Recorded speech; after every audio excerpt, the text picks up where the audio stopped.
দেখো বন্ধুরা, আমার বর পকোড়া বানিয়েছে। দেখো, কোনোদিনই রান্নাঘরে যায় না, রান্না করে না, তবুও দেখো পকোড়া বানিয়েছে। দেখো, আমি পুঁই শাক, আলু কুমড়ো দিয়ে চিংড়ি মাছ দিয়ে রান্না করেছি, আর এই আইলা মাছ ঝাল করেছি, আর মাংস কষা। আর দেখো তোমাদের দাদা ভাই দেখো ঠান্ডা এনেছে আবার। তোমরা কে কে খাবে আসো, অনেক কিছু রান্না করেছি।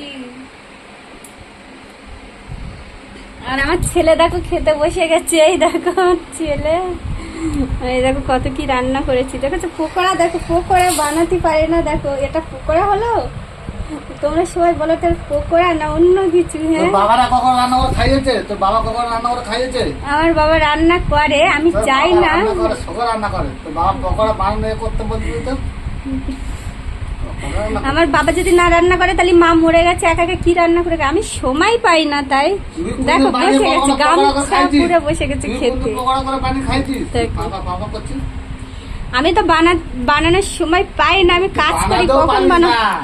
কে বলে তুমি এই কথা বলতে পারলে? আমি এত কিছু খাওয়াচ্ছি, আমি সময় পাই না, আমি তো কাজ করি, এগুলো টাইম লাগে না। দেখো আমার ছেলে বলছে 1 গ্লাস খাচ্ছে, মানে একা একা খেতেই থাকে, একা একাই খেতেই থাকে। একটা বউ আছে, একটা ছেলে আছে।